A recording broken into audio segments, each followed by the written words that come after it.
House Speaker Mike Johnson basically caused a student riot when he and his contingent of his Republican House colleagues went to visit a Columbia University and demanded the resignation of the university president, Manouch Shafik, if she can't get the pro-Gaza protests under control. Now, at various points, Columbia students in the crowd chanted, "Mike, you suck. Free, free Palestine. And from the river to the sea, Palestine will be free." And with the crowd drowning out Mike Johnson and his Republican lawmakers, they also faced chants of "we can't hear you" and scattered heckles of "grandstand louder" and "speak up, you piece of you-know-what." But it was really this one that struck me the most. One heckler shouted out at Johnson, "How does it feel knowing your own party is going to vote you out?" So true enough, his own Republican Party is starting to question the House Speaker and wondering if he has maybe switched and become a rhino, aka Republican in name only. For one, Senator Rand Paul, who has rarely criticized Mike Johnson, suggested he may be no different than the Democrats. Now that House Speaker Mike Johnson committed the ultimate defiance against them by wrangling together another tranche of Ukrainian aid, all eyes are now on the far-right lawmakers. Already, 3 hardliners have publicly backed a motion to oust Mike Johnson and vacate the chair. Representative Marjorie Taylor Greene said that she supports her majority. She supported her majority last time, but she does not support Mike Johnson and considers the House Speaker already a lame duck. So Greene has sought to gin up support for a motion to vacate and now has Representative Thomas Massey and Representative Paul Gosar backing her in the wake of what she described as Johnson's third betrayal. Republican hawks are already vowing no more aid for Ukraine. They say that if President Joe Biden comes back with another request, he'll go away empty-handed. As said by Senator J.D. Vance from Ohio, if Ukraine thinks that it's getting another $60 billion supplemental out of the United States Congress, there's no way. And we may see this put to the test before the end of the year, as National Security Advisor Jake Sullivan said that the new military aid package for Ukraine will last through the end of the year, meaning they may ask for a new fusion of weapons and funding may be needed as quickly as in 2025. So Republican Representative Brian Mast, he asked a very important question. Why are we not seeing the 27 nations that make up the European Union doubling or even tripling the money that we're sending to Ukraine? After all, this war is waging on their continent, in their own backyard. Instead, Europe continues to send aid in slow trickles over multiples of years, signaling that it is not treating Ukraine as an urgent need. So why is the United States shouldering this global burden mostly on its own? That's what some people are asking. And that's part of what we're going to be exploring in today's video. So make sure you guys stay seated because this is going to be a big one. So let's go and dive right in. Here's the situation in universities around the country with Gaza protests happening all over, plus House Speaker Mike Johnson just making things worse. Check it out. Frustration with Israel's assault on Gaza keeps building on some American university campuses. Students are demanding their schools cut ties with or reveal their involvement with companies that do business with Israel or are profiting off the war in Gaza. In Austin, Texas, police in riot gear were called in to break up a protest at the University of Texas. Several people there were arrested. Scuffles also broke out between protesters and campus police at the University of Southern California after students were ordered to dismantle an encampment. Anger there has grown after a Muslim student's planned commencement speech was canceled. There are big protests in New York City, too. Columbia University has just extended a deadline for protesters camped on its grounds to leave.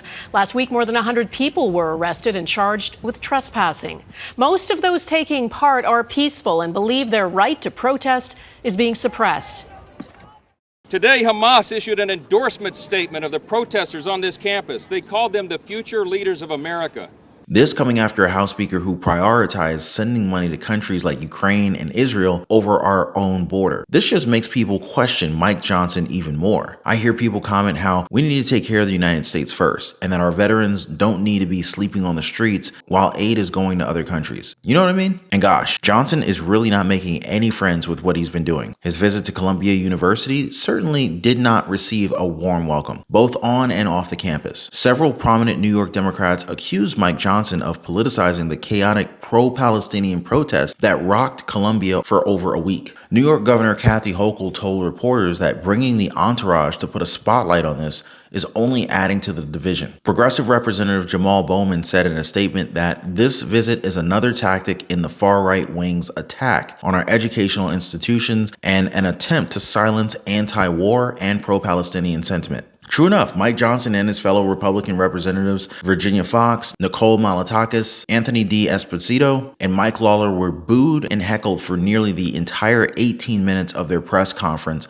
on the steps of Columbia's Low Library. Columbia students were chanting all sorts of stuff in support of Palestine and against Mike Johnson. Really, the most memorable one for me was, how does it feel knowing your own party is going to vote you out? Now, his party members definitely have some choice words to say about House Speaker Mike Johnson. So recently, Senator Rand Paul went on an interview to suggest that Mike Johnson may be turning rhino. His exact words: "People have to be strong in their convictions. He was seen as a conservative before he came to the speakership. He's completely changed and lost all of his principles." Republican voters comment that they're so sick of Mike Johnson as a rhino and rhinos in general. As Senator Rand Paul pointed out, Mike Johnson has not held his ground. He has power. He has a majority, so he should use the power of the purse. Do something to make us think that he's different from the Democrat, because so far, Paul and a whole lot of other Republicans don't see a lot of difference. Last week, Mike Johnson rankled hardliners within the Republican Party by wrangling legislation through the House of Representatives to reauthorize the Foreign Intelligence Surveillance Act, Section 702, warrantless surveillance authority for 2 more years. By giving the government authority to conduct targeted surveillance for foreigners believed to be located outside of the United States, they're basically re-allowing federal government agencies to spy on people even without a warrant. Senator Rand Paul is totally against this, saying that Americans should not be spied on by their own government, and called out Speaker Johnson for being incredibly wrong in what he did. And of course, Paul also ripped the speaker over the appropriations deal brokered with Democrats that cleared Congress last month to fund government for fiscal year 2024. Paul said that the Democrats got everything they wanted in the spending. So with this and the foreign aid bill that he recently helped pass, is it time for House Speaker Mike Johnson to step down? Or will they force him out with a vote like they did with Kevin McCarthy? Stay tuned, guys, because we got a lot to cover in this video. But first, just a quick thanks to everyone for showing your support for the channel. Thank you as always for liking these videos, and definitely I just want to thank you guys so much for subscribing to the channel. You guys are absolutely amazing. All right, so House Speaker Mike Johnson may very well be on his way out, especially with Republican hardliners like Representative Marjorie Taylor Greene chomping at the bit to oust him. Now, as she told reporters, when the Ukraine bill passed, she supports her majority, but she does not support Mike Johnson, who she says is already a lame duck. For her supporters, Marjorie Taylor Greene is a patriot who really loves this country.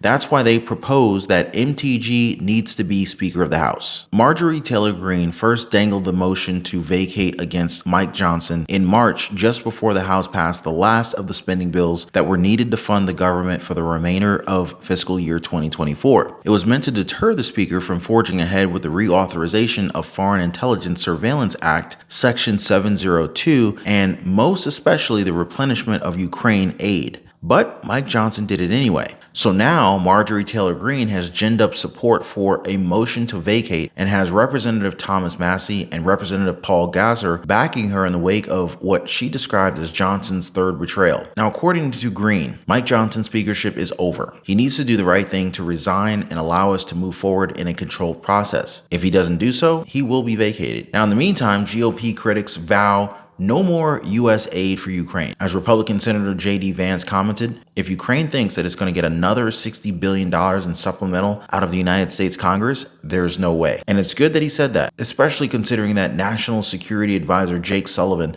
has already said that the new military aid package for Ukraine will last through the end of the year, meaning there's the prospect that a new infusion of weapons and funding may be needed quickly in 2025. Senator Lindsey Graham, who voted for the $95 billion emergency foreign aid bill, which Biden quickly signed into law, says more future aid will need to be structured as a loan. Then you have a very good point from House Representative Brian Mast. He says that we've been told repeatedly that if Congress does not approve more money, then Ukraine will fall and Estonia, Moldova, and Poland will be next. But why are we not seeing the 27 nations that make up the European Union doubling or even tripling the money that we're sending to the Ukraine? After all, the war is waging on their continent in their backyard. Instead, Europe continues to send aid in slow trickles over multiple years, signaling that it's not treating Ukraine as an urgent need. Europe has pledged $154 billion to Ukraine since Russia launched its brutal and unprovoked invasion. But when you take a closer look, that commitment falls short. According to the nonpartisan nonpartisan Kiel Institute for the World Economy, Europe has only delivered $82 billion of the $154 billion it promised to Ukraine. And there's no sign that Europe is ramping up its support, even though it has warned that Ukraine could collapse without U.S. aid. Back in February, the EU announced an additional $54 billion in assistance for Ukraine. But what did not quite make the headlines is the fact that the money is going to be spread out between now and 2027. Now, if you break it down, it means about $667 million per year for each EU country over the next 3 years. That is only a fraction of the $60 billion in direct aid that the U.S. House recently approved for Ukraine. By contrast, the U.S. has already spent $113 billion on Ukraine's war effort, and they're about to send more. Not to mention, the additional aid approved by the House has a stipulation requiring that portions of the aid be sent to Ukraine no later than September 2025. You can even compare aid to Ukraine as a percentage of GDP. Currently, about half of the EU countries contribute a smaller share of their GDP in aid to Ukraine than America does. The 27 EU member states have a combined GDP of about $20 trillion, while Russia has just $2 trillion.